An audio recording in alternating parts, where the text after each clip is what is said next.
Hi, this is Gilbert Gottfried, and this is Gilbert Gottfried's amazing Colossal podcast. I'm here with my co-host, Frank Santopadre, and we're once again recording at Nutmeg with our engineer, Frank Verderosa. Our guest this week is a familiar, versatile, and busy actor who's been working pretty much non-stop since the 1960s. Notable TV appearances include Love American Style, Rod Serling's Night Gallery, Macmillan and Wife, The Love Boat, Trapper John M.D., Seize the Day, Law and Order, The Carol Burnett Show, and his own short-lived series, Rosetti and Ryan. You may also know him from memorable film roles including Serpico, The Taking of the Pelham 123, Switch, Just Tell Me What You Want, 18 Again, Amityville 3D, and of course 6 collaborations with his longtime friend Woody Allen, including Hannah and Her Sisters, Radio Days, Play It Again, Sam, and Annie Hall. But it was The Great White Way where he really made his mark, starring in 23 Broadway shows, including Barefoot in the Park, Don't Drink the Water, They're Playing Our Song, Promises, Promises, Sugar, Jerome Robbins Broadway, Cabaret, Xanadu, and Victor Victoria.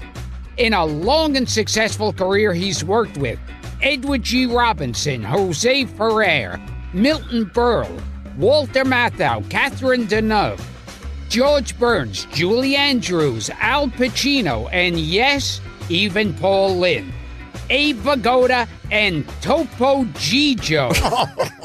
Now that, my friends, is what you call range. It's called research. That's what's called research. His new memoir is called Do You Know Me?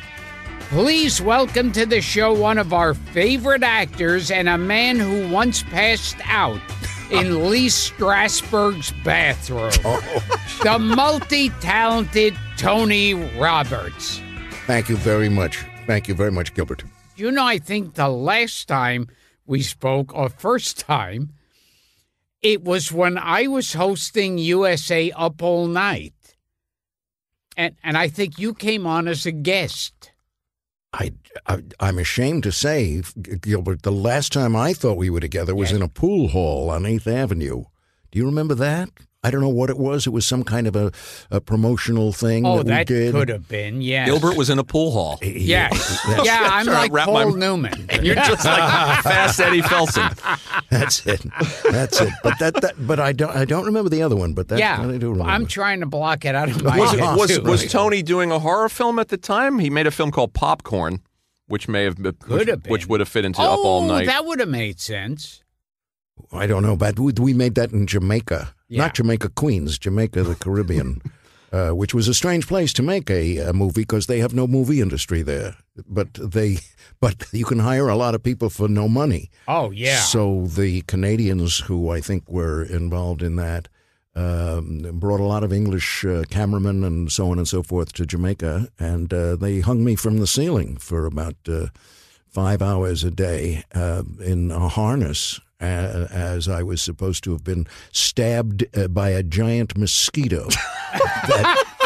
It's the actor's life. It traveled on tracks, and they had to keep redoing my makeup because it didn't look real anymore, so someone would have to come up on a ladder. And I don't like heights, so I was not happy doing that picture, Popcorn. It got only 2 good reviews, but one was in the New York Times and one was in the Los Angeles Times. I was lucky. And did this ever get released in this country? Yes, it did. It did. It got a favorable review. Yeah, from Ray Walston's in it. That's correct. Yeah, and your favorite, Dee Wallace. Oh, yes. Wow. Who we have to get on the show. Yeah, got to get Dee Wallace. Yeah. Yes. And now I saw the name on the list of people you've worked with, so I have to always ask, Milton Berle.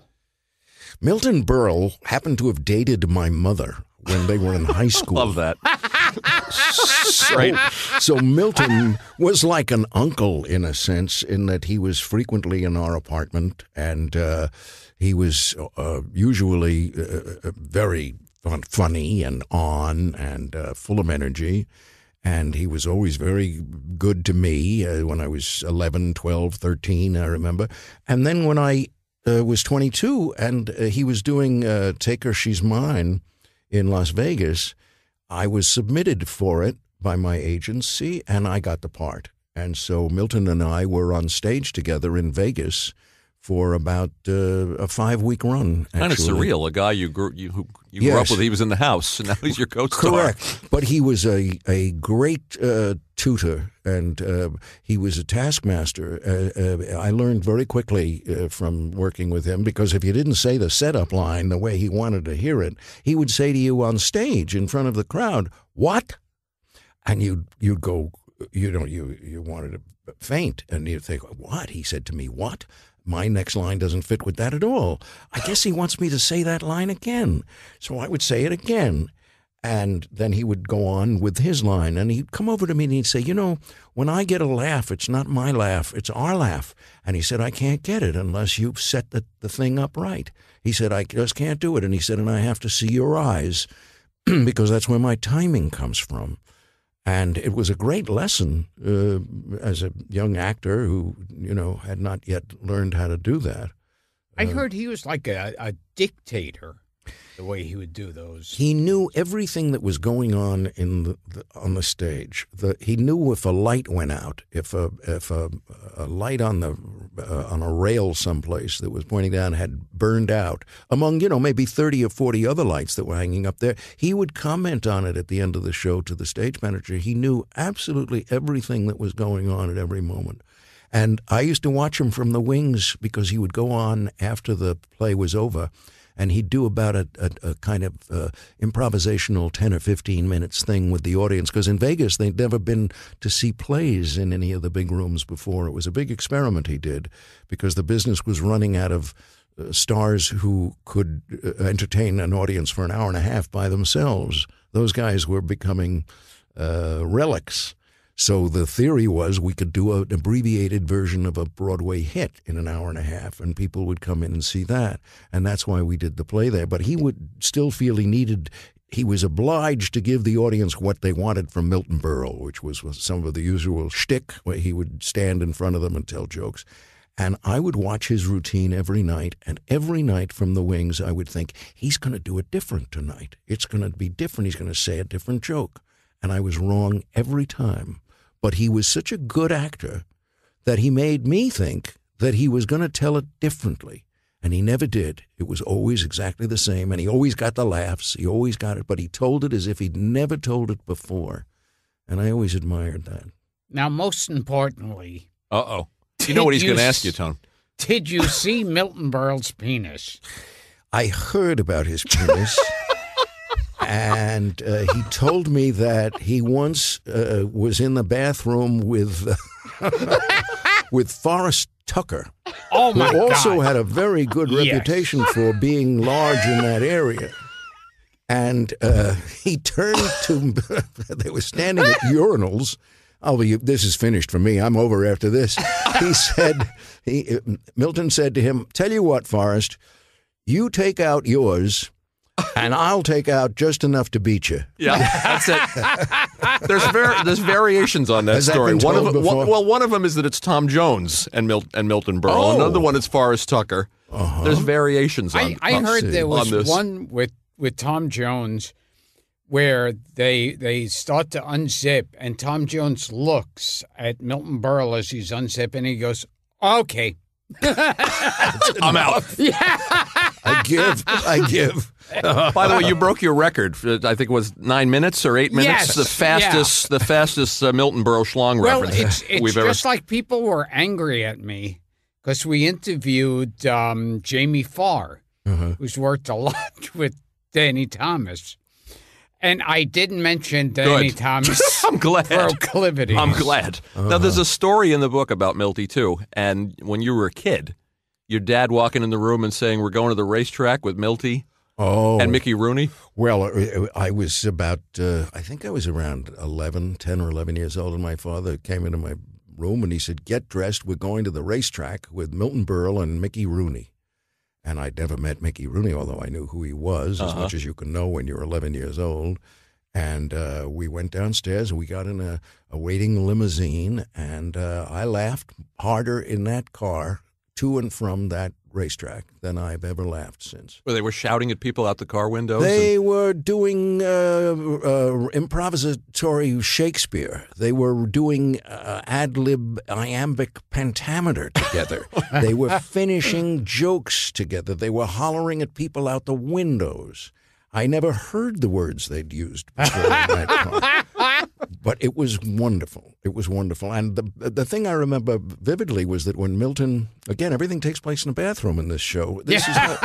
Milton and I go to the bathroom, and everybody who saw him came over and wanted to shake his hand because they felt so intimately connected to him because he'd been in their living rooms every Tuesday night at 8 o'clock or whatever it was, and they felt they knew him like he was a cousin or something. And I thought, wow, wouldn't it be great to be famous? You'd have all these friends. Everybody is your friend if they recognize you, if you're someone they've seen. And I really think at that age and everything like that, that had some kind of there was a lesson in there to me somewhere. We should give it a context, too, if the listeners are wondering, how did your dad just happen to walk into the room and say, we're going to the racetrack with Milton Berle? Your dad was in show business. My father was a radio announcer and a star in radio of many very important programs in the 40s and whatnot. And he was the announcer on the Milton Berle show as well as on the Frank Sinatra show. So Ken Roberts. I met these guys. Yes, yeah. Ken It's Roberts. Funny because Milton Berle was known as Uncle Milty. Uncle Milty. So he was definitely everyone's uncle. Yeah. Well, and he had a giant penis. Well, that's important to note. Yeah. I may want to work again, Gilbert. Now, your dad was Ken Roberts, who was not just a radio announcer. He worked with Orson Welles. He worked with one of his childhood friends. I was telling this to Gilbert. Was the actor Paul Stewart from Citizen Kane? Yes. He was the guy. He almost sounded like Bela Lugosi in Citizen Kane. He was doing this voice. Oh yes, that's right. Oh yes. You can keep on asking questions if you want. When he's showing him, the guy comes to ask about Rosebud. He said, "Oh yes, so Rosebud. I remember. Yes, you can keep. I remember that night. It was obviously I'm not doing it well enough to provoke the laughs that I want from you guys, but that sounds exactly like Paul Stewart. It's the best Paul Stewart I've heard. And how many people do you know who do Paul Stewart? And also, my cousin Everett Sloan was in Citizen Kane. There you go. Wow. I didn't want to tell. Wow. I said to Gilbert when I got into the room tonight, I said, "Wait till you find out who Tony's cousin was." I didn't want to tell him. Everett Could you Sloan. do an Mr. Edward Bernstein. Everett Sloan imitation? I can't do Everett's imitation because Everett was always doing voices at parties and places and families, and that was startling to a young kid. I mean, he'd come in and suddenly he'd be an Italian doorman, or he'd be a Russian spy, or he'd be a something with an accent, and you never knew who he was. I mean, I didn't feel as if I ever intimately knew Everett. I knew characters he portrayed to be fun and to be funny and to be amusing, but it just came with the territory of being an actor, I guess. Mm-hmm. See, we've discussed, well, there were at least two I can think of who we've discussed on the show. One was Peter Sellers, and the other was Sid Caesar, who didn't exist if they weren't in character. Yes, I understand. Yes, I understand. There are those people, and then there are people who refuse to be anything when they come to the set because they put themselves into the character they're playing. I mean, in movies and people like that, you know, they come to the set, they don't even necessarily relate to anybody on any level because they're inside their head. They're already the other character, and they're saving it for the for the take. Was Pacino like that? No, Pacino was not as fully committed to that as apparently Robert Duvall is, Mm-hmm. and there have been others. But no, Al was pretty accessible. He always struck me as he would be like the craziest of the method actors, but Well, that was Serpico. He was serious about the craft, and he was certainly seeking some kind of honesty in his work. But then we all are, and we all try to do that. And, there's a time right before they say roll 'em when everybody kind of pulls themselves together and, they're entering dreamland, which is what they're supposed to do if they're actors. We jump around a lot on this show, Tony, as you'll see. I've noticed that. It's a little like being in the third degree. Yeah. I've noticed this. I've never been interviewed by two people sitting, and we're in a triangle here, folks. And I'm in the corner. There's no escape. I'm not wearing any special handcuffs or anything like that, but I feel like I'm a little under the gun. It's a little bit like that. But we'll jump around a little bit. But now that we're talking about Serpico, tell Gilbert about working with Sidney Lumet, because he's somebody who comes up on this show a lot. Oh, yes. Oh, Sidney was great. Sidney was a delight. Worked very fast, very quickly. Didn't want to do a lot of takes. Usually got it in 2 or 3. And gave me a great piece of direction. That's worth repeating, I guess, to anybody out there who's an actor. I did a take during Serpico. I was a scene where I'm listening to somebody go on and on and on, and the camera was doing my single. And when it was over, Sidney came over to me, and one of the nice things he did was to always give you notes privately so nobody else would hear what he was telling you, which is a respectful thing to do, so you don't get notes in front of the other cast. So he said to me, listen, he said, that last take was very good. He said, that was excellent. I don't want you to change anything. He said, do just what you did the last time. He said, this time, don't show it to me. And I suddenly felt liberated, as I think any actor would feel liberated hearing that from the director, because it means you don't have to tell the story. And the temptation as the actor, we like to think of ourselves as storytellers, but if it's well written and you're doing it right, you shouldn't be telling a story. You should be the story in a way, and that'll happen if you've prepared yourself properly. But most actors want to lay in that other layer of just make sure you get it. That's interesting, and that's what the good actors don't do. They don't do that. They don't make sure you get it. They do it, and they trust the fact that it'll be there. When I made a picture once with Richard Fleischer, Amityville 3D, and we were in Mexico, shooting in Mexico City or something, and he told me he'd made a picture with Robert Mitchum, and Mitchum was supposed to be watching a fire, and the camera was on his face, and Fleischer went up to him after the take and said, I don't see it happening in your eyes, Bob. I don't see it registering. And Mitchum just said to him, it's there. I don't think we need to do it again. You'll see it in the dailies. And Fleischer wasn't going to push it with Robert Mitchum, who was a huge star. And sure enough, Mitchum was absolutely right. In the dailies, blown up on the big screen, you can see the surface of his eyeball registering with credibility and honesty what he had been looking at, which was this fire. Love that. So it's nice, but it's tricky as to how much or how little you should. Remember, there was a story that Jack Lemmon told. Maybe he was working with Wilder. And he said he did a scene, and he said, okay, a little less. And then he did again, and a little less. And he kept saying a little less. And then finally, Lemmon just lost it. And he says, pretty soon I won't be acting at all. And he goes, oh, God, yes. Yes, of course. The adage I like is that you spend half of your career learning how to act, and you spend the second half of your career learning how not to act. It's a kind of there's another way of saying it. If you're watching it, you're not doing it. And if you're doing it, you're not watching it. You can't do both at the same time. And yet you can, because Othello doesn't really kill Desdemona, but he has to make everybody believe that he killed Desdemona. So how does he do that without actually strangling Desdemona? And as you know, there was a movie made about this with Ronald Colman, the name of which escapes me, but I'll think about it about 3 o'clock in the morning. Is that one where he's the actor? Who was Ronald Colman? No, he plays does he play an actor? He's playing an actor. Is it a double life? It's a double life. Thank you. Yeah, well, bravo.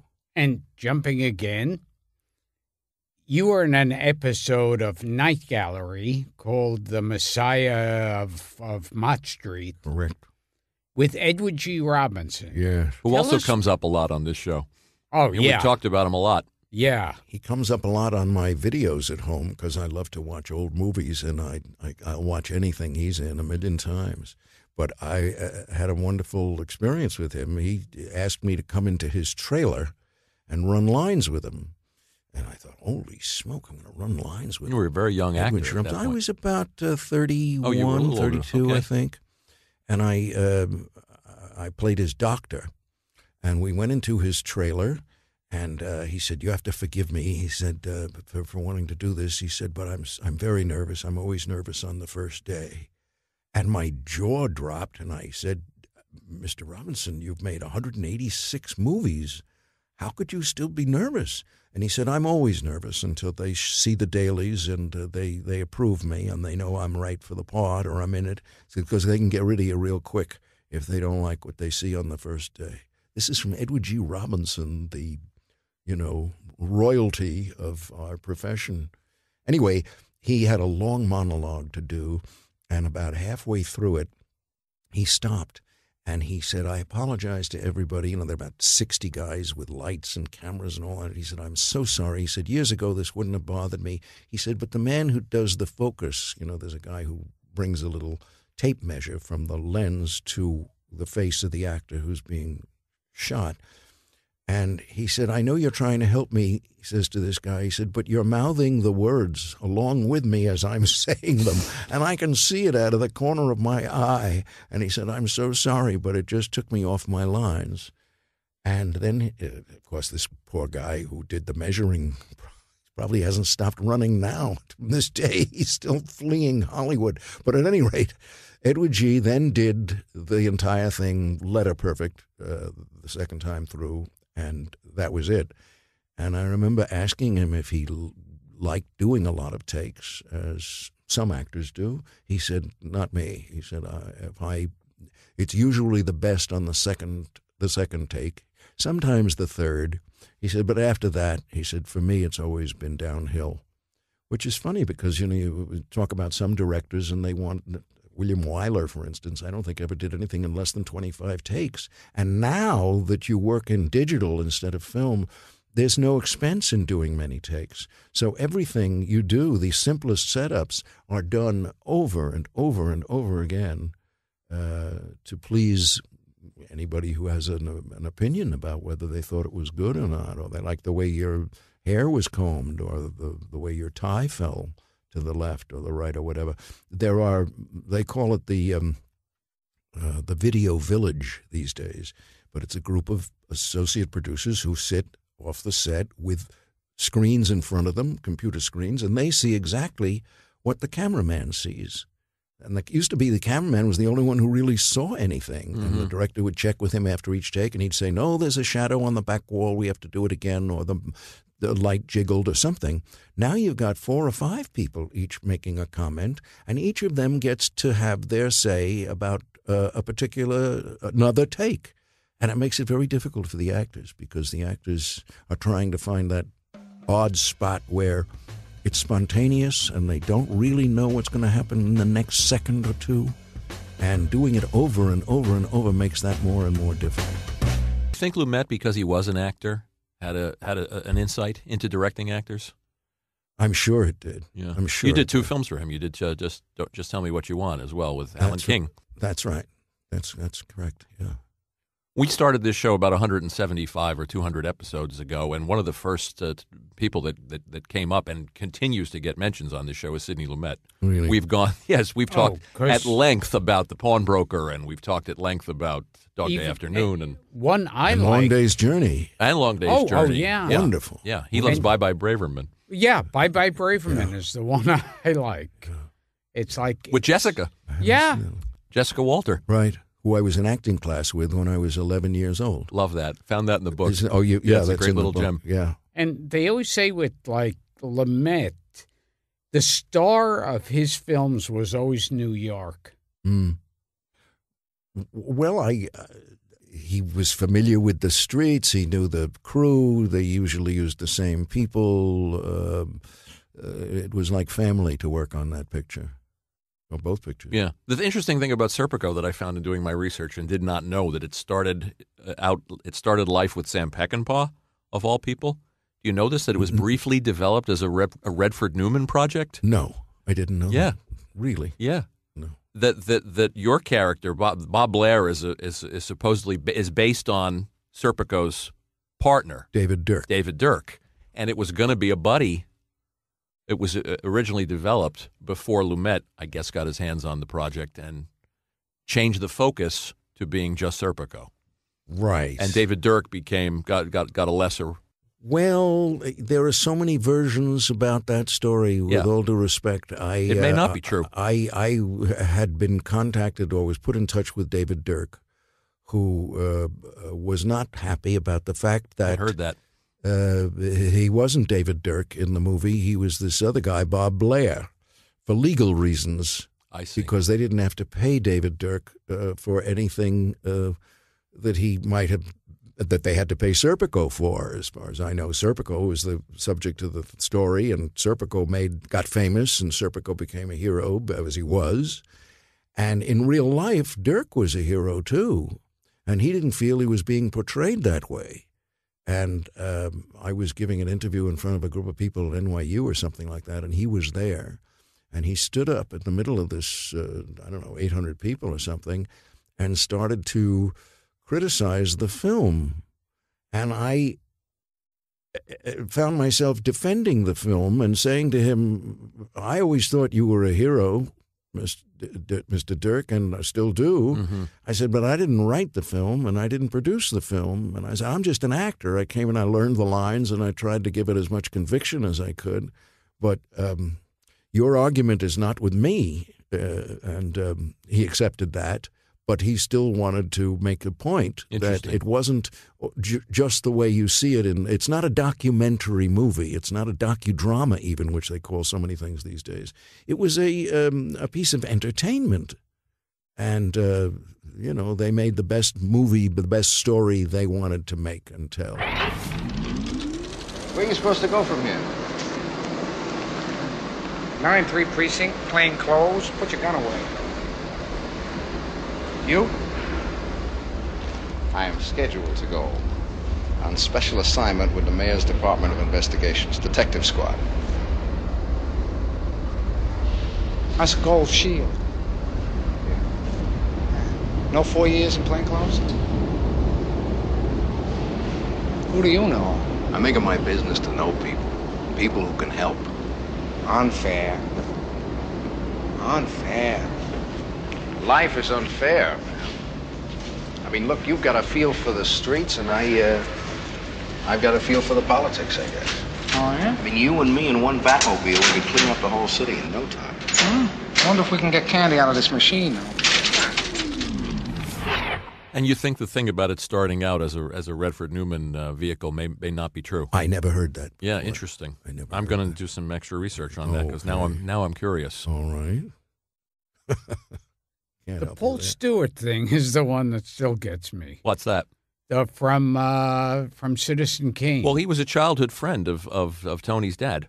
Yes, they grew up together in New York City. They'd known each other since boyhood. Because I remember Paul Stewart in Citizen Kane, he's like the butler or That's whatever. right.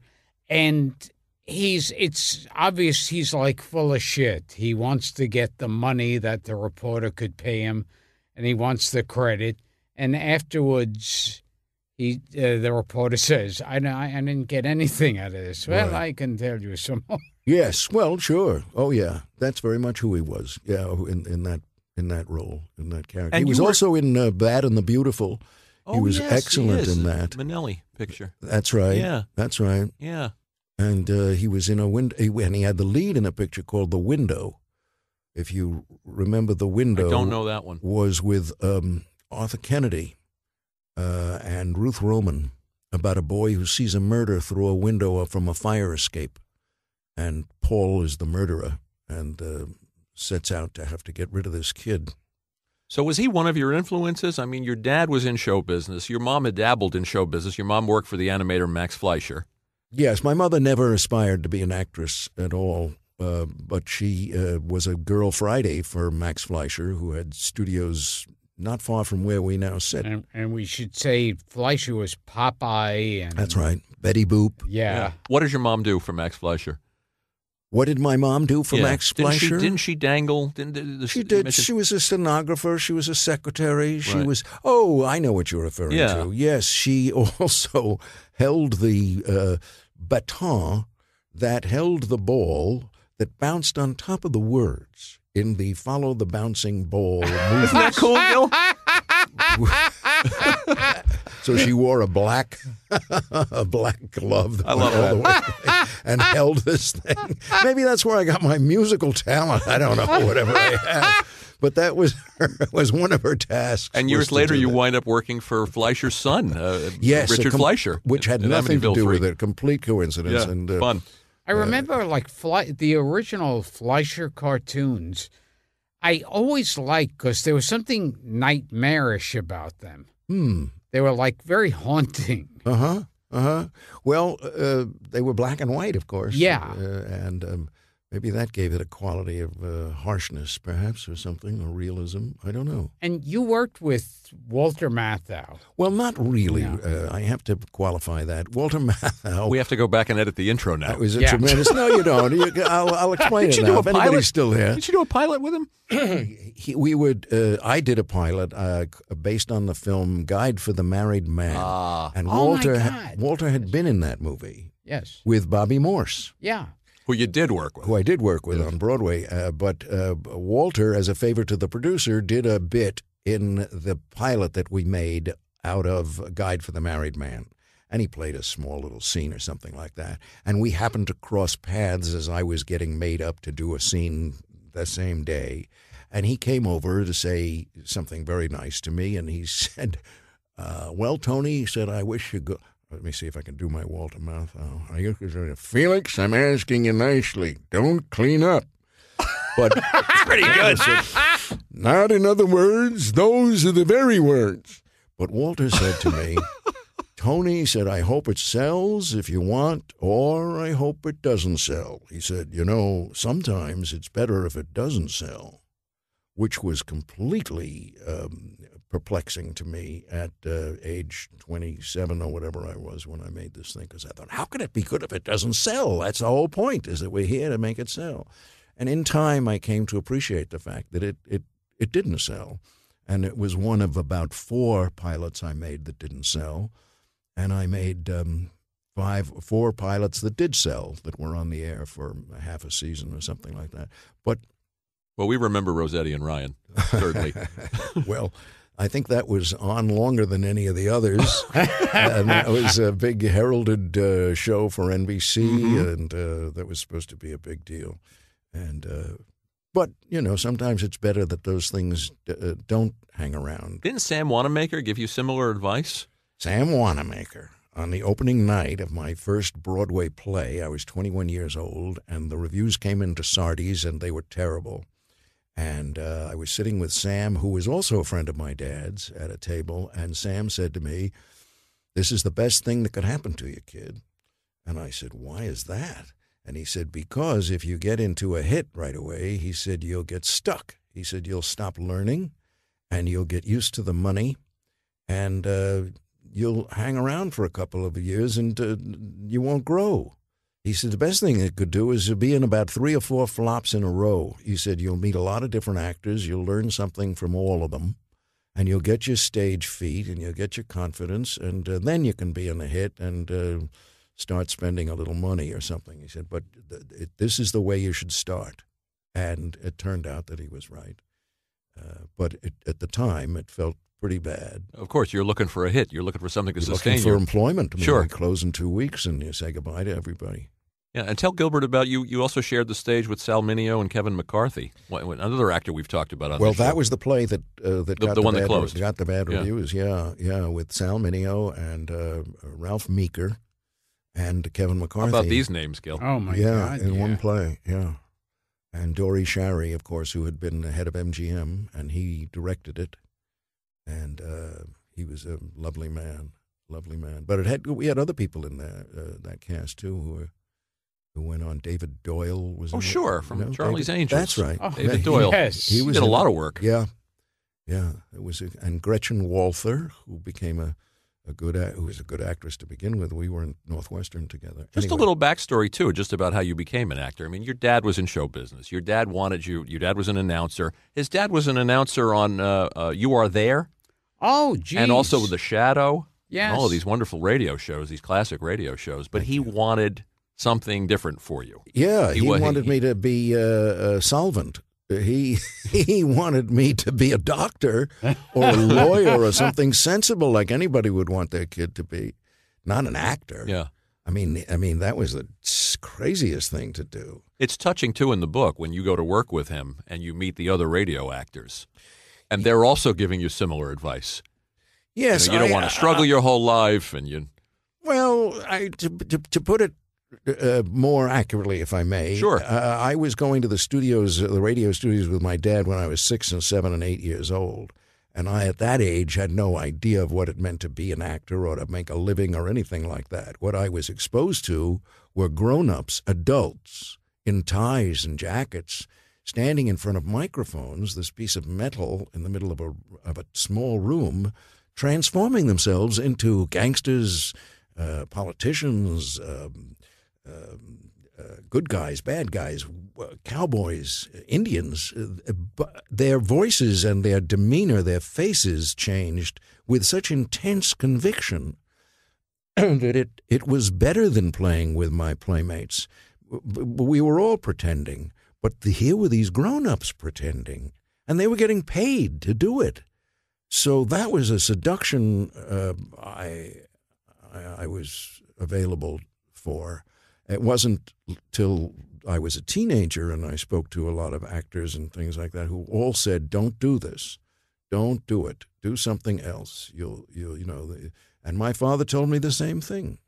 He said it's a tough business and the competition is terrible and it's no good. And when I finally got to be of college age or just before, he finally said, "Okay, if that's what you want to do, then you must be the best at it that you can be. You have to go to school, you have to go to classes, you have to go to the theater, you have to really take it as seriously as if you were going to be a doctor or a lawyer. You've got to master that craft and go about getting a job in a sensible way." I mean, he used to make sure I was out of the house at 9 or 10 o'clock in the morning with my resume and appropriately attired, and I didn't come back until 5 in the afternoon because I was supposed to be out knocking on doors and going to auditions, and that's what everybody did in those days before the internet and all the rest of the things that exist now. But in the old days, it was just shoe leather. You went and you got thrown out of a lot of offices all day, and that's what you did. But you made friends with the secretary who was going to be the agent in 2 years. Right. And the agent in 2 years is going to need clients. And you're going to be one of the clients because you schmoozed and you were nice and you said hello and you kept in touch and you sent a postcard when you were in a play or you did a reading or anything. And gradually they begin to think, hey, this guy's serious. He's going to show up on opening night because everybody wants to, in a sense, be in the limelight. And not everybody is all that responsible and they don't know who to trust. So doing that shoe leather work at the beginning of the career was a good thing to do, and it helped. And how did you meet Woody Allen? I was in Barefoot in the Park on Broadway. I'd been in it for 18 months. I replaced Robert Redford, and they made you straighten your hair. And they made me straighten my hair. You read that book, didn't you? You really I listened to the 7-hour audio version, Holy my friend. Holy smoke! What's going to come up next? It is like being into the. Anyway, I told Tony when we got started, I said it's a little like This Is Your Life without Ralph Edwards. Or the commercials. Yeah, or the commercials. Yeah, where were we? How you met Woody Allen. Oh, how I met Woody Allen. So I was in Barefoot in the Park, and my agent sent me on an audition to go audition for Woody Allen's first play on Broadway called Don't Drink the Water. And I went to the audition, and David Merrick, apparently, who was producing it and who was the biggest producer in New York at the time, he used to have a sign on his wall that said, "It's not enough that we succeed, our competitors must fail." That tells you something about him. He also sent out Christmas cards with Santa Claus hanging from a noose that he thought was funny. But David wanted me in the play. I didn't know David to know him by David. I just never even knew who he was. I just knew David Merrick wanted me for this play. And apparently Woody didn't think I was right for it or good enough for it. And I went back, I think, 4 times to audition for it. And finally, after about a month had gone by and I'd auditioned 4 times, Woody walked into my dressing room at the Biltmore Theater where I was doing Barefoot. And he said, gee, you're very good. He said, you've got the part. He said, why are you such a terrible auditioner? Which it wasn't a surprise to me because I don't think any actor ever thinks he's a good auditioner. It's the most terrible process you can We've go talked through. about how much Gilbert hates auditioning, too. There's nothing worse. There's nothing worse. It's dreamt up by the devil. But he saw a performance that I obviously was comfortable doing and knew, and it was suitable for what he wanted me to do in Don't Drink the Water. And that was the beginning of it. And he was very shy, as he still is, but in those days he was double shy. So we hardly ever exchanged words of any kind together. He kept in the limelight, in the background, really, and I didn't get to know him well at all at the end of that run. It was really 2 or 3 years later when I was in Play It Again, Sam, and he was in it as well. And then we really were, we had dressing rooms next to one another, and, we had a lot of time to kill in between acts and shows and whatnot. And we began a very, deeper friendship during that time. And, of course, Keaton was in that play as well, and the 3 of us enjoyed teasing each other.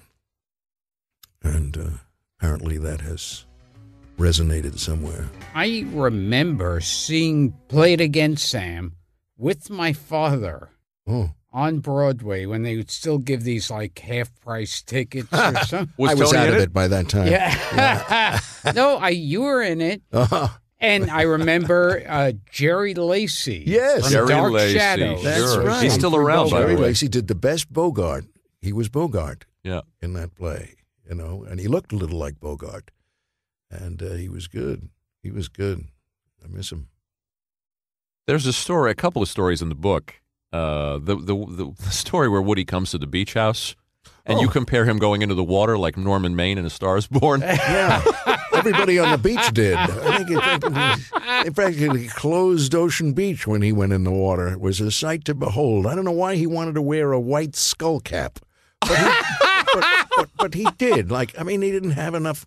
Well, I won't go there. But, he was ridiculous looking. He also arrived for a 2-night stay or a 1-night stay at my family's house with a valise larger than you'd take if you were going to Africa for 3 months, filled with medications and things for snake bite. Where do you think you are? I said, you're 40 minutes out of Manhattan. What are you, crazy? He was prepared for anything. But we had fun. You should tell the story, and this is something in the book that comes up a lot. You say one of the things that people ask you the most. You were just asked when you walked in here tonight. Yes. You were asked by Paul Rayburn, our researcher, where the Max Oh, my Max God. came from. Your son is named Max. Yeah. Yeah. You beat me to You're that gonna one. ask that 'cause one? That's been killing me too. Really? Where the Max came from. The Max came from one of our earliest meetings in Central Park, and we were going to throw a softball together. And I was to meet him on 72nd Street and 5th Avenue.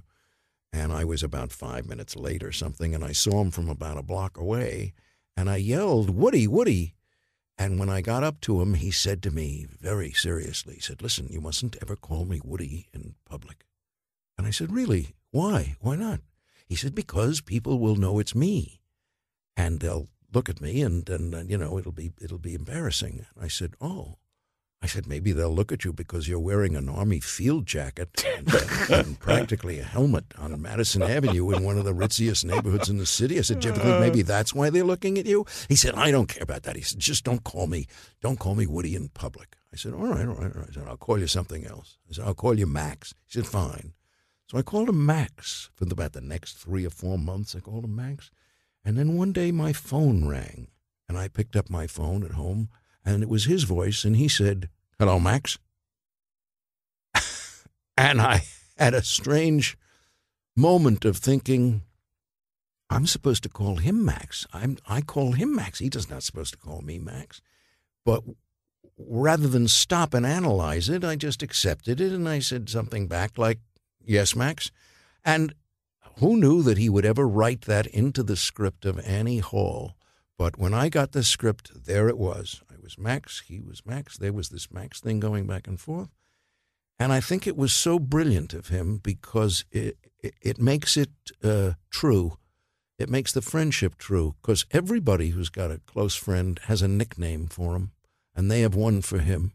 And it's kind of a sign of a historical development of these two people, whoever they are. Max, my server's going to send you to the showers early. Right. So to get back to what we're discussing, the failure of the country to get behind New York City is anti-Semitism. Max, the city is terribly run. But I'm not discussing politics or economics. This is foreskin. No, Max. That's a very convenient out. Every time some group disagrees with you, it's because of anti-Semitism. Don't you see the rest of the country looks upon New York like we're left-wing communist, Jewish, homosexual pornographers? I think of us that way sometimes, and I live here. Max, if we lived in California, we could play outdoors every day in the sun. Sun is bad for you. Everything our parents said was good is bad. Sun, milk, red meat, college. You guys are a great tandem in that movie, and it's part of the charm of the film. And tell the story. It's in the book, and it's great. The story of the white pullover. Oh, the white pullover. Well, we were in Los Angeles, and we were wrapping up the shooting there, and I was contacted by the wardrobe department, and they said, "We need something for you to wear in the scene with the car that's coming up tomorrow," or something like that. He said, "We need to go shopping." I said, "Okay." So we went shopping, me and the costume lady, and we went into, I think it was Ralph Lauren. And I'm looking over at the racks, and I see this ridiculous white garment with the green visor on it that looks absurd. And who is that? It's not going to keep you warm. It's not going to keep the... What is this for? And I said to the woman, I said, "Could we get this just as a gag?" I said, "We can return it." Sometimes it was like $450 or something ridiculous. Today it would probably be $1,500.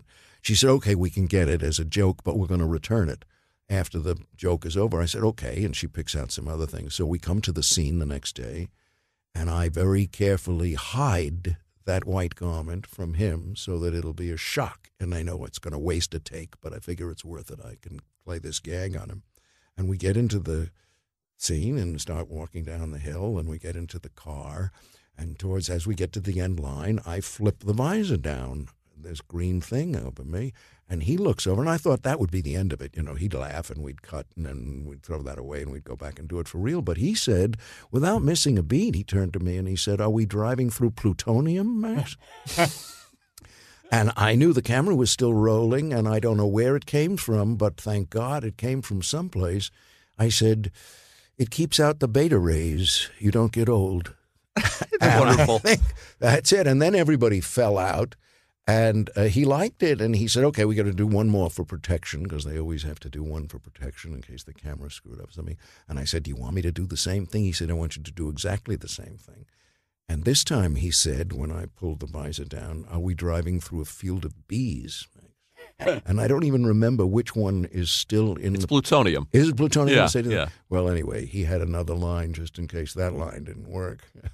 But that's the story. There's also the great stuff where you're talking about he's saying you're an actor, you should be doing Shakespeare in the Park.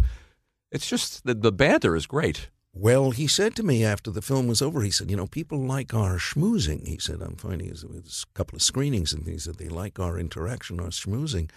And then he would say to me, "Are you doing anything in 2 months or 3 months or something?" And I'd say yes or no. And he'd say, "Well, don't do anything until you check with me because I think I have something for you." So that's how I came to be in, I guess it's 6 films. Yeah. And you work with George Burns. Yes. What a pleasure that was. That was wonderful.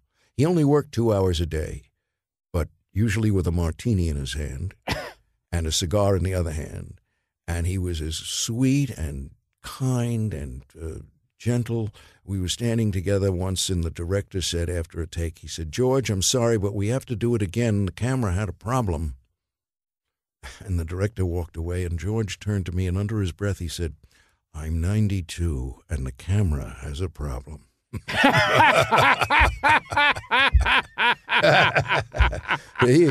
But he was a wonderful man, wonderful guy. I was so lucky to work with him.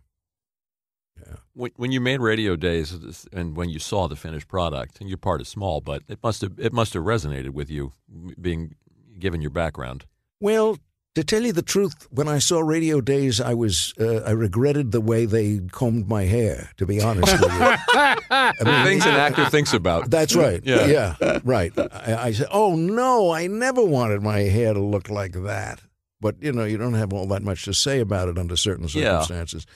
And in this case, they wanted to make it look like the period and like what they saw that character looking like. Anyway. Why did Neil Simon want you to make you straighten your hair to follow Redford? Because in 1964, which is when this was, people were sensitive to the ethnic origins of the characters in their plays. And Neil Simon and Arnold St. Suber, who produced it, and Mike Nichols, who directed it and whatnot, had the idea that the people, the Bratters, Paul Bratter and his wife, Corey Bratter, were not Jewish. And you wouldn't presume they would be. And they didn't want that to be the story of a Jewish family. And my hair was curly.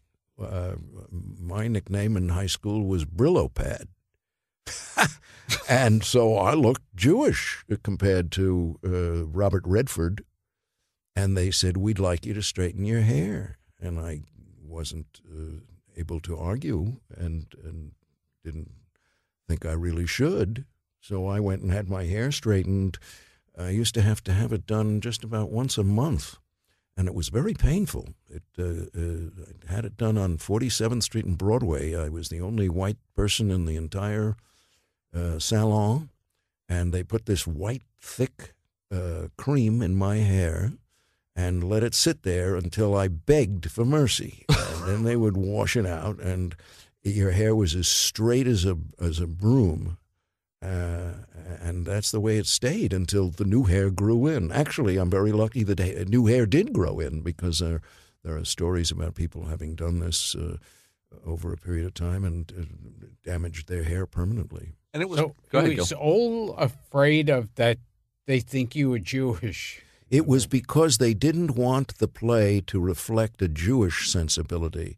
They wanted it to reflect a neutral sensibility that was acceptable to the audiences who were Gentiles and who were Jews and who were whatever they happened to be. And they were not after what Clifford Odets was after, or, that just was the commercial theater at that time was not about defining people by their religion or their ethnicity.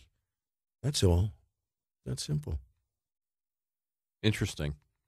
Times have changed. Yes, for the better. Exactly. Yeah. Wow. And that was a career break, fair to say. Barefoot in the Park. Oh, definitely. Yeah, definitely. You'd been doing soaps. You'd been doing odd jobs. And well, things. I'd done 4 or 5 Broadway plays before that, but they had either closed or I was in them briefly because I'd left to do something else. Right. But I hadn't starred in anything. I hadn't been above the title in anything. And I was watching the Broadway Show League softball game, which happened every Thursday in Central Park. And the guy who was the understudy to Robert Redford got up at the plate. He was supposed to replace Redford when Redford went on vacation, which was coming up. And I was hired to be his understudy. And as I was sitting in the bleachers, he hit a ball, the understudy did, and he tried to stretch a single into a double, and he broke his ankle sliding into second base. And everybody got up out of the bleachers to go running out and see if he was all right. And I sat there immobile and thought, holy smoke, this poor guy who just broke his ankle has given me my big break. Kind of ironic. Yeah. But it was, because I turned out to go on for Redford when he went on vacation. And they liked what I did, so when he left permanently a few months later, I was awarded the part. So literally, yeah. his bad break was my big break. And it's weird how things take shape. maybe if you're not in that show, maybe you don't meet Woody under those circumstances. That's right. Obviously not. That's right. Yeah. That's the way it goes. Yeah. That's the way it goes. It's a business of tremendous luck and coincidence. Your book is very much about that. Is it very much about looking for work and being and the process of being an actor? It's Well, if you knock on 5 doors, you've got a certain percentage of odds that somebody's going to open it. Mm-hmm. If you knock on 50 doors, you got a better shot. And that was the theory behind my approach to the career, was to go after everything. And at some point, you do start to select a little. I mean, you get to be a certain visibility, and they say to you, would you like to be the host of a game show for CBS? You can make this amount of money. And at that point, you have to say no, because then there'll be a game show host. Were you asked to be a game show host? Yeah. Uh-huh. Oh, for sure. You were a good game show contestant in the 70s. I remember you. I remember you. I was on a lot of game shows. I remember you on game shows. But I was never a regular. I was on 2 episodes of What's My Line in a season, or Hollywood Squares. To Tell the Truth, Hollywood Squares, that sort of thing. But I never wanted to become identified with being the host of a game show. And I wanted to ask you about this Arsenic and Old Lace with Abe Vigoda. Yeah. And Bill William Hickey. Hickey. Your old teacher, William Hickey. That's right, Yeah. Bill Hickey. Yeah. They were a marvelous couple. They shared a dressing room, and everybody went up there for laughs because they were so ridiculous together. They were So like Abe 2 was playing complete opposite characters and personalities and size. They were absurd to look at, and everybody would go hang out in the doorway of their dressing room just to hear them talk to each other, which was always with a tremendous amount of irritation and frustration. But they were an act in the theater by themselves. They were terrific. Hickey was playing Einstein, Dr. Einstein, Yes. the Theodore Laurie part from the movie, and assumedly Abe was playing Jonathan. Yes, Abe Yeah. was playing Boris Karloff. Right. Seemed like they were like Smith and Dale or something. Like that, Yeah. like that. We had, that was a wonderful company. There were a lot of people in it, and we would all have to sit backstage in a semicircle behind the set because everybody had different entrances to make. So there wasn't enough time to go back to your dressing room and hang out. You sat on the stage, but hidden from the audience by the set. And I had a dog, my dog Dexter, who was a golden retriever, who I would bring to the theater and who knew never to go on stage. He would only go as far as the wings, but he would hang around in the wings. And he once, in front of the company, during a performance, tried to push the tennis ball that he liked to go fetch for everybody to the dead corpse that was lying. And we couldn't control ourselves because how stupid can you be if you're a dog not to know that you're trying to play ball with a dead corpse, with someone who never even was alive? It's just a body stuffed with cotton and looking like a person. And Dexter just wouldn't give up.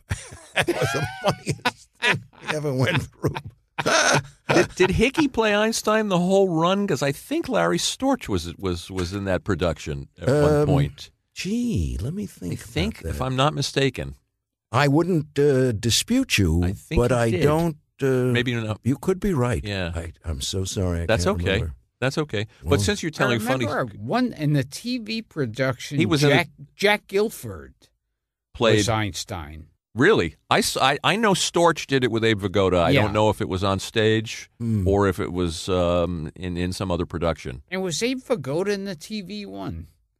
I don't- can't remember. Gotta find that out. But speaking of funny stories of stuff that happens on stage, the Dudley Moore story. When you have a lot of funny stories about what happens to actors who are in long runs. I don't have to read my memoir again now that I'm here. This is amazing. I was going to say, there were so many versions of the thing that I wrote, and I took so many things out along the way that I really recently said, I don't know what's in there. But maybe I should read it before, but I don't have to now. Now you 'cause do. It reminded me. Yeah, the story of you going. There's a wow. couple of funny stories about long runs. Actors. Well, after Play It Again, Sam didn't close. I left it in New York to go do Promises in London. And one night when we were still in rehearsals in London for Promises and it hadn't opened yet, Merrick invited me to the opening of the London production of Play It Again, Sam. And I said, sure, great, I'll go. And I was seated in the second row of the balcony right behind David Merrick and Binky Beaumont, the David Merrick of London at the Pinky time. Beaumont. Pinky Love Beaumont. that. Pinky Beaumont was as famous as any producer ever was in London. And there I am sitting in back of these two guys on opening night, and the curtain goes up, and I say to myself, something's wrong on stage. There's something wrong. What is it? And what I did and discovered that it was that the telephone, which was the source of so many laughs for my character who left his phone number everywhere. This was before iPhones, before anything, before anybody could carry a phone around. So people would leave their phone number with people. So I would get on the phone. I'd say, listen, I'm going to be at 212-517-7901, and for the next 2 hours. Then I'll be at 639-784-4333. And then for 20 minutes, I'll be at 637-5. Then a big laugh, okay? So the curtain goes up on opening night. I played against Sam in London, and there's no phone on stage. It's been forgotten. And I know what's going to happen, like a train wreck, and there's nothing I can do to stop it. I leaned forward a little bit, and I whispered to these guys, there's no phone. There's no phone. They didn't know what the hell I was talking about. What do you mean there's no phone? And sure enough, the guy playing my character comes on stage with my wife, and he goes right to the phone. And, of course, it's not there. So what then happens is that he goes off stage in one direction to find a phone, and the woman playing my wife goes off through another door. I don't even think it was a door. She went through a door that was just an entrance for people to come in later when they were ghosts or something like that. So she just went through the wall. I mean, it didn't make any sense to anybody. She was here a moment ago, and now she's gone. How did she leave? And she says from off stage, I've got one. And I hear the other guy, me playing, he says, no, there's one in here. And suddenly they show up with two phones, as I recall. Neither of which, of course, is plugged into anything, but it didn't matter. They got themselves together and the play went forward. But I thought, I'm the only person in the world who could have ever been in this situation. I see this terrible thing coming and nobody knows it but me. That's fun. And how are they going to figure it out? I always check my props. My props. That's fun. And then you did, there's a Kay Medford story too, when you did Don't Drink the Water. Kay Medford. You were goofing on her. You know, when you're in a long run, people make up jokes, and it's a Wednesday matinee, and you've been doing it for 3 or 4 months, and you're crazy about the person you're acting with, and so you give them an extra wink, or you do something that is intended to make them know they're there. And Kay Medford saw that I was trying to distract her in a childish way, and did me one better, and just walked right over to me in front of the audience and everything, and took me by the elbow. And as she continued saying her line, which she said perfectly, she walked me right into the wings. She took me right off stage. And suddenly, I wasn't finished. I had another 3 pages, and I found myself in the wings. And she, of course, turned around and went back on stage, and I now had to make a second entrance into the scene I already had been in. So, you had it coming, Tony. I never fooled around with her again after that. You had it coming. She one-upped me. She sure did. She was fearless. You worked with, also Lou Jacoby was in that production. Anything you remember about him? What Paul Schaefer's favorite? Oh yeah, Lou Jacoby. Did you like Lou? Did you know Lou? Hysterical. He was great. We loved him. He was. Loved him on the Dean Martin Variety Show. Yeah. Oh, right. With Kay Medford. Well, he was great fun. And he was also in. Speaking of Woody Allen, I think he was in. He's in everything you always wanted to know about sex. That's right. That's right. But Woody. Lou would always have to say things in the way that he could understand them. So Woody would say, Lou, on that line, I want you to cross to the table.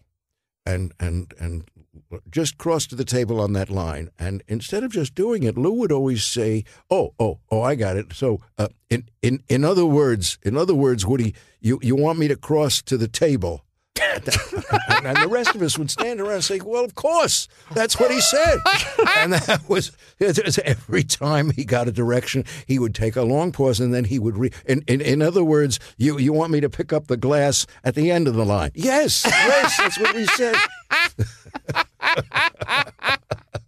What a lovable character. He was, except that he was an artist, and he used to like to paint things, and then he'd put his paintings up in the hallway off the main stage, off the stage, and he used some kind of fixative that had the most terrible odor.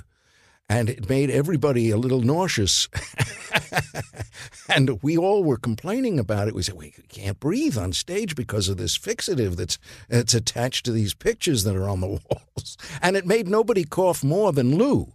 But Lou would cough when he was in the wings, and you'd hear it on stage. And, it was always on your verb, You'd hear, at least if you heard a person cough from the audience on your verb, there's nothing you can do about it. But when it's a cast member who coughs on your verb from the wings, and he didn't do it maliciously, but it just happened. You say, oh, God, I lost another laugh because Lou coughed in the wings. I'm looking at names of people you worked with over the years. Robert Morse, anything funny about making sugar with Robert Morse, which was Some Like It Hot? Yes, basically. It was Some Like It Hot. Yeah. Well, Bobby was brilliant, and we had dresses to wear. We had a 3-hour makeup session to make us look like women. And I remember my thinking I looked just like my mother after they'd finished. And we had a lot of laughs about the earrings and the high heels and all that kind of stuff. He's a big talent. Huge. Robert Morse. Yes, we love him. Yeah. What was it like working with Julie Andrews and Blake Edwards? Well, they were Speaking great. of legends. It was, 2 legends, absolutely. 2 legends. I remember flying on a plane with them in a snow blizzard to get from Minneapolis to Chicago to help promote it before it opened. And we got to the airport, and all the regular flights were canceled. There was nothing, and there was this silly little tiny plane that Blake and Julie and I were supposed to get in. And there was a guy on the runway with a broom sweeping the snow away from the wheels. And I said, we're going to die for a musical comedy? Is it really worth it? And they didn't think twice about it, I must say. They were fearless. And I thought once I got on the plane, I thought, I'm all right. I'm flying with Mary Poppins. What can happen to me? And we got to Chicago, and we made it. We didn't get killed till we got to New York. There's a part in the book where you're talking about where you say to Edwards, I think that gag is a little on the cheap side. Oh, God, yes. And he says to you, he says to me, he said, cheap. He said, I made a living making. He said, I'm a millionaire by making cheap. He said, I got rich. I got rich by being cheap. Something very confessional on his part, which I was surprised to hear him say, but he knew what he was, a craftsman of the joke, of the slapstick joke, although he would spend hours just working out exactly who should enter at what moment and how the banana peel gets revealed, and just calculating it to the last degree.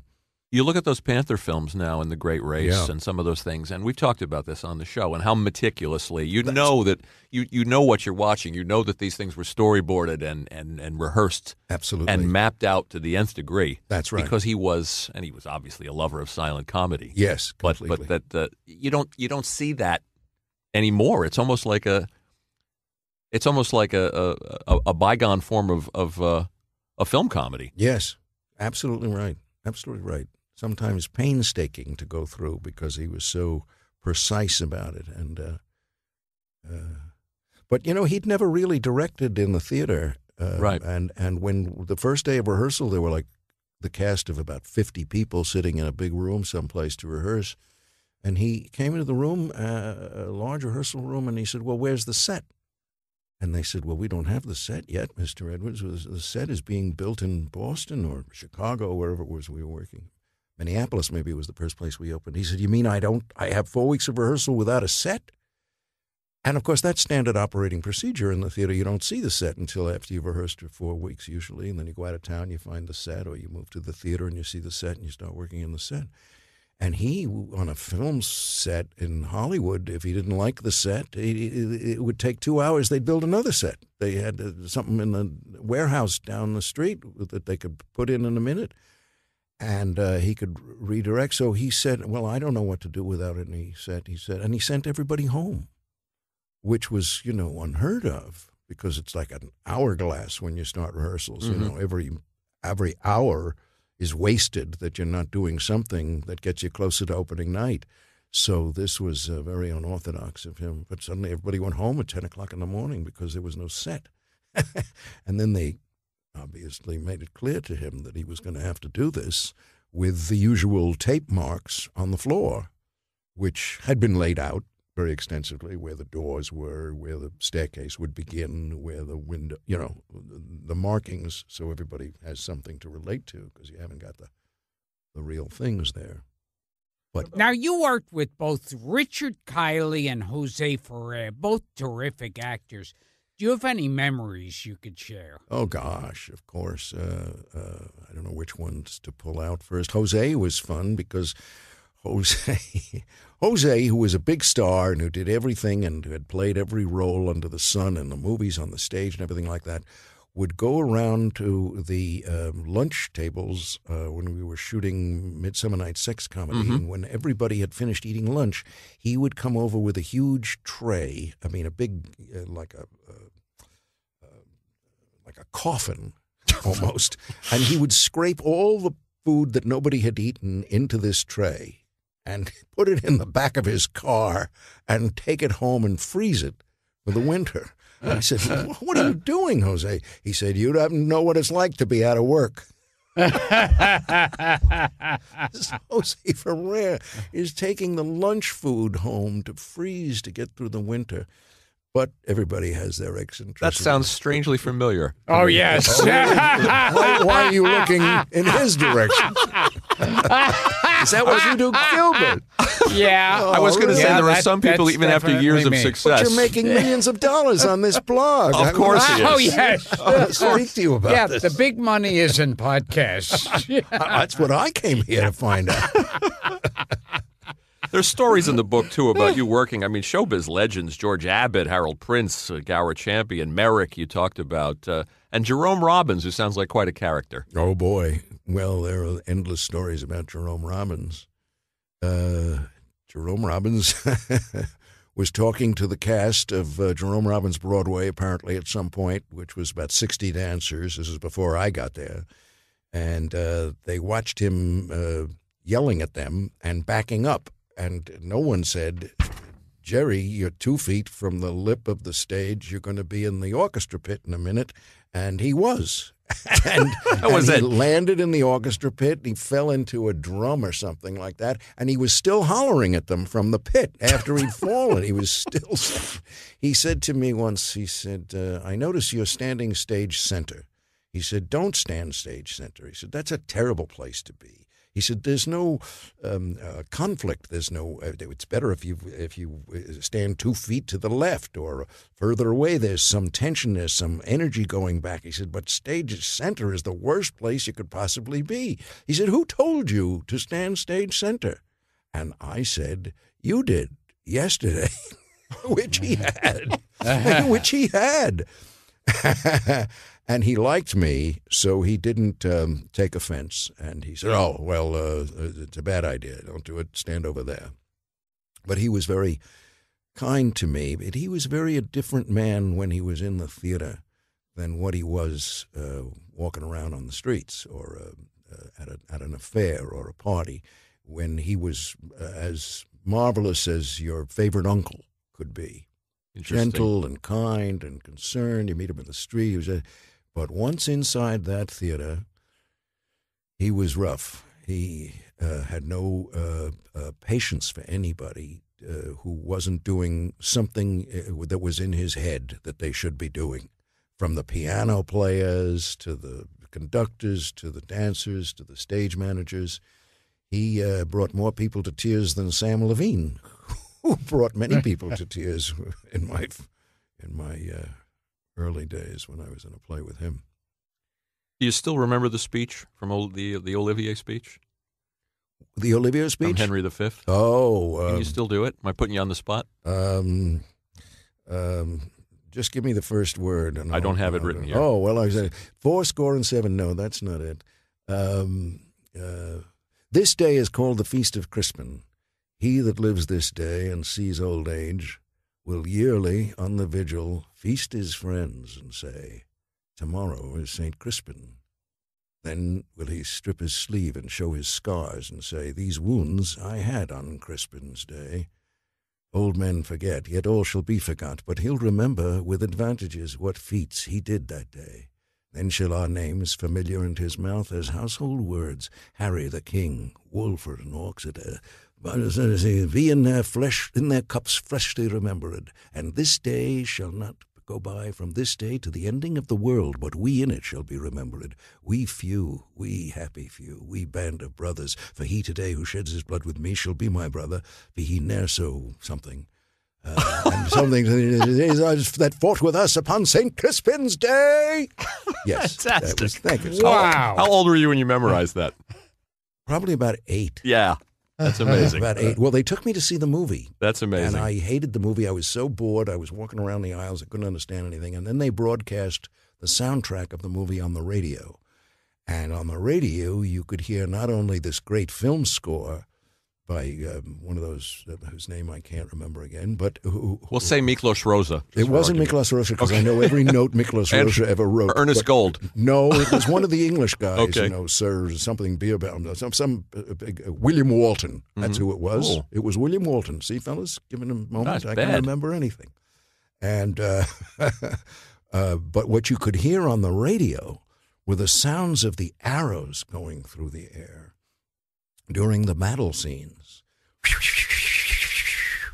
It was written into the orchestrations, and that was astonishing to me because there I am sitting on the rug in my bedroom, and I can see these arrows because I hear them. Yeah, and that's when I started to memorize that speech.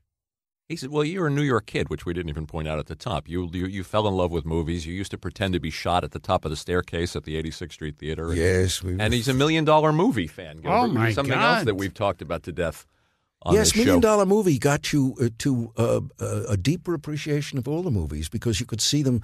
Actually, I think they paid them twice a night for 6 nights or 7 nights. So my friends and I all prided ourselves on being able to quote the most lines from whatever the movie was, Red River or High Noon or whatever. But we would trade lines to each other to see who could remember the most dialogue. But there was something valuable about that. Oh, absolutely. Absolutely. Now I'm going to tell a quick Tony Roberts story. Oh. Something that happened to me. This is about how distinct Tony's voice is. When I moved back to New York from Los Angeles, and I was in an apartment, just taking an apartment on 81st Street, and I just got the phone installed that day, and I called my dad, and the phone lines were crossed. And there was another voice. There was another conversation on the line. This is a true story. And I was talking to my dad, and I said to my dad, I said, pause a minute. And then I said, excuse me, and you could hear, the other voice could hear me, and I could hear. And I said, now this is crazy. I said, this sounds like the actor Tony Roberts is on the phone. And there was a pause, and then you said, that's because this is Tony Roberts. Amazing. And you were on the party line. And my father, who's hard of hearing at this point, said, who's Tony Rogers? Well, did you ever think that maybe it wasn't Tony Roberts? I mean, it might have been somebody else saying they were Tony Roberts. And then you said, fellas, I'm in the middle of a phone call. Could you hang up and redial? And I did, and I said, my wife said, if you ever meet Tony Roberts, you're going to have to tell him that story. That's very funny. It actually happened. That's funny. Yeah, it makes me remember my dad in a funny way too. So, what are you up to now, Tony? You're doing a lot of voiceovers. You're reading a lot of books. Thank God, I'm still doing audiobooks, and I do many of them by Stuart Woods, who's a very successful writer of pulp fiction. And I played a character named Stone Barrington, who's a kind of amalgam of Sam Spade and Philip Marlowe and that type of guy. And I've done 35 books over the last 20 years by Stuart Woods, playing Stone Barrington and all the other characters in the book, usually about 35 different voices and different people. And it takes about 2 days of 8 hours a day of me sitting in a small little recording booth. And I love it so. I cannot tell you what joy there is in doing that. And we laugh. There's an engineer, there's a producer, and there's me. And that's it. And when I come out of that studio, I don't know which way to turn when I leave the building. I've been in my head for so long in such a focused way. Mm-hmm. And when you read something like The Maltese Falcon, do you do you do voices? Do you try to do the? You don't try to do the voices from the. You throw a little Sidney Greenstreet in there. Maltese Falcon is unique because how many books could you read that are as iconic as that, or that I've seen as many times as that? And it so happens I've always done a very good Sidney Greenstreet. I bring it up because Gilbert does a pretty fair Sidney Greenstreet. Do you really? Yes, yes. I like talking to a man who likes to talk. And I just close mouth. Very good. I wouldn't even try to compete with you. You're a man after my own heart. There's only one blackbird. You can always get another Wilma, but there's only one blackbird. 17 15%. I love his voice. Beautiful. It's great. Yes. But yes, Maltese Falcon, I tried. I didn't want to go that far and pretend to be those No, guys. it's you who ruined it. You with your stupid attempt to bat. Kevin found out how valuable it was. Gilbert Gottfried, ladies and gentlemen, the best Peter Lorre ever been done. It's a great Peter Lorre. Oh, that's wonderful. That's good. That's good. We should do a scene together with that thing. Yes. Yes. When you come back, we'll do some Maltese Falcon dialogue. We'll have you guys do an actual scene. Sure. You want to talk about Dirty Dancing? Oh, I would like to mention Dirty Dancing. Not that it's going to mean anything in my pocketbook. My selling my book would help me, and that's you've already Do told You Know everybody Me? what's in it. Is the name of the book. Do You Know Me? It's available now on Amazon and at Barnes & Noble. Do You Know Me? Anyway, you asked about what else. Dirty Dancing has been remade, the famous iconic film from 1987, about 1963 in the Catskills, and the coming of age of a young woman, played originally by Jennifer Grey, now played by Abigail Breslin, was made last April and will be shown during Sweep Weeks. May 24th, I think, is the broadcast night. And it's a big 3-hour musical with new music, old music, marvelous dancing by Andy Blankenbuehler, who did Hamilton. And I haven't seen it, but I have high hopes that it comes close to being as good as the original, which was kind of a good film, if I recall. Was. So that's what I have to sell, my film and my book, and that's it, fellas. The book is fun. Out in the book has got a lot of fun. There are a lot of anecdotes, but it's also it's about the life of an actor. I didn't know what it was going to be about. It took about 12 years to put it together because I kept throwing versions of it away. I thought, I'm going to tell the truth about everybody, and I'll put this one into the right place and all that. And I said, wait a minute, you don't want to do that. So I took a lot of stuff out, and then he goes, well, should I talk about the girls? No, not going to talk about the girls. This led to it not being published. And I published it myself to avoid having to talk about the kinds of things that publishers would have wanted me to get into, which I didn't feel comfortable. There are plenty of good stories in there.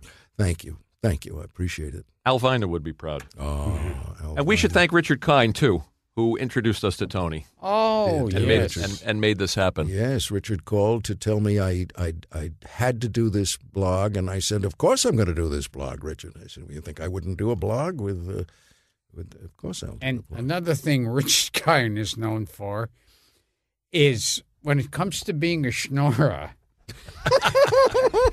everyone says he's going to hate you for that. Me beat. I'm strictly in the amateur leagues. Tony, thanks for doing this. Thank you, fellas. I appreciate it. Before you go, yes, you have to do your line about the triplets. I think it was in Annie Hall. Oh, it's twins. It's twins. My God, triplets. Gilbert made it better. Yeah. Give me too much credit. Yes. Triplets. I never even dreamt of triplets. Yes, I think he's discovered. I have to bail him out of jail. Right. That's what it is. And I was interrupted because I was carrying on with twins, Max. Twins. 16-year-olds. You have any idea of the mathematical possibilities of that? something like that. I think that's what it was. Well, Gilbert, I'll never work again, but thanks so much. I grew up saying that line to my son. You did? My son's name is Max, and I used to say, Max. You do Tony Roberts impressions in the house to your son? Yeah. Fantastic. Yeah, like infants really appreciate it. Yeah, sure. Well, you got to find a guy named Dave Juskow, who's a comic in New York, who does the Tony Roberts impression. Really? Yeah, he does the seminal Tony Roberts impression. Oh. But maybe we'll have you back for a mini episode, and we'll have you and Dave do dueling Tony Roberts. You got me. You got me. Yeah. I'll be here. All right, Gilbert. I'm Gilbert Gottfried. This has been Gilbert Gottfried's Amazing Colossal Podcast with my co-host, Frank Santopadre, and our wonderful guest, Max himself, Tony Roberts. Thank you, Gilbert. Thank you, Tony. This was fun. Thank you so much.